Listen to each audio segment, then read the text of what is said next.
जो स्टेटमेंट आया उस स्टेटमेंट में स्टेटस को एंटी को लेकर कोई हमने वहां पे विवरण नहीं देखा। वहां पे विपरीत ये लिखा है कि डिसएंगेजमेंट की बात की कि सभी क्षेत्रों से चीनी सेना को पीछे हटाने का कार्य को पूरा करने के लिए कहा गया है।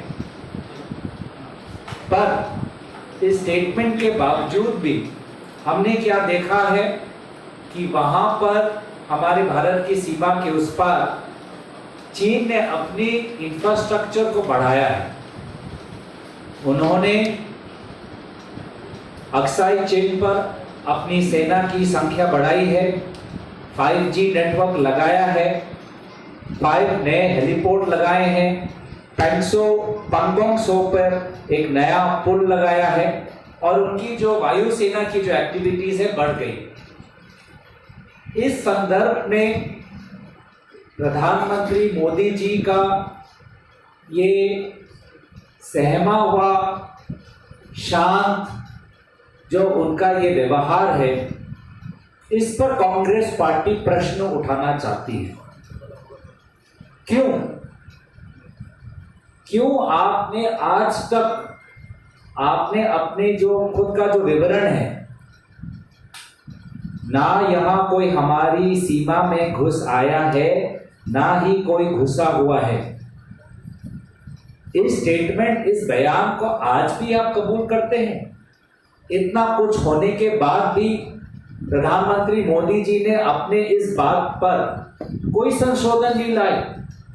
क्यों? कहां गई आपका 56 इंच? कहां गई आपके लाल आंख? आज चीन का नाम लेने से इतना डरते क्यों?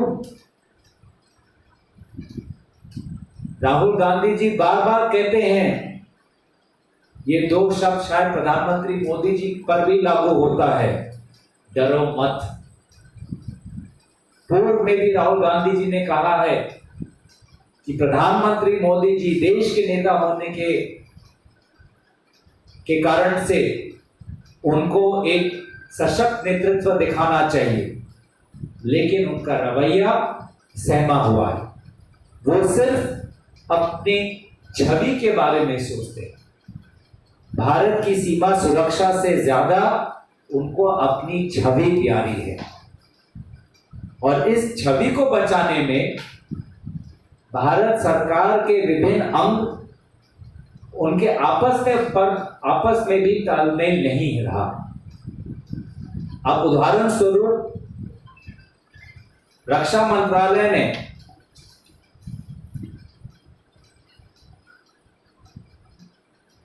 अगस्त के 2020 पर अपने ही वेबसाइट पर एक डॉक्यूमेंट रखा था जिसमें उन्होंने खुद कबूल किया कि चीन ने कुमरांग नाला, गोगरा और पंगोंग सो के उत्तरी पार्ट में चीन की सेना घुसी हुई थी, लेकिन प्रधानमंत्री जी की छवि को बचाने के लिए, उनके झूठे बयान को संरक्षण करने के लिए, देने के लिए रक्षा मंत्रालय ने उस डॉक्यूमेंट को अपने वेबसाइट से उतारा।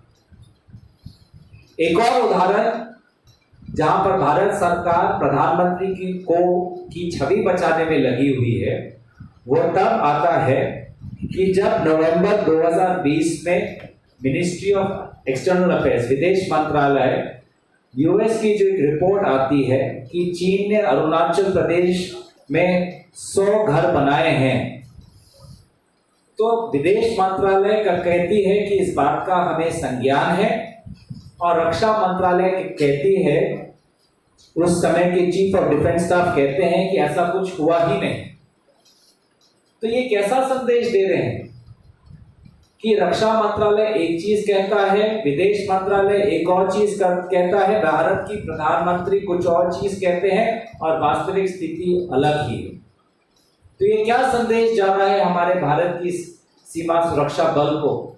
ये क्या संदेश जा रहा है हमारे भारत के नागरिकों को कि भारत के प्रधानमंत्री मोदी जी अपनी छवि बचाने के लिए राष्ट्र सुरक्षा को गिरवी रख सकते हैं?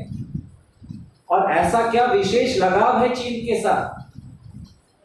उन्होंने चीन के सरकार के साथ 18 बार उनकी मुलाकात हुई है। शी जिनपिंग के साथ, राष्ट्रपति शी जिनपिंग के साथ 18 बार उनकी मुलाकात हुई है। 4 बार तो स्वयं मुख्यमंत्री के हिसाब से गए हैं, 5 बार तो प्रधानमंत्री के हिसाब से गए हैं। ऐसा क्या उन्होंने रिश्ता बनाया जिससे कि चीन आज तक भी ये कबूल नहीं करता कि उनसे कोई गलती हुई है। चीन आज भी हमारी सीमा सुरक्षा को गंभीर रूप से नहीं लेता। विदेश मंत्रालय जयशंकर और विदेश मंत्री वांग जी का अगर स्टेटमेंट पढ़े, उसमें तो हमारी सीमा सुरक्षा की जो विवरण है चीन के स्टेटमेंट पे भी नहीं है। चीन अलग विषयों पे बातें करता है, यूक्रेन की बात करता है, लेकिन भारत की जो सॉवरेनिटी और टेरिटोरियल इंटेग्रिटी है उस पर उनकी कोई बात ही नहीं है। तो ऐसा चीन के साथ क्या रिश्ता है कि प्रधानमंत्री मोदी जी 18 बार मुलाकात करने के बावजूद भी कोई दबाव ही नहीं डाल पा रहे।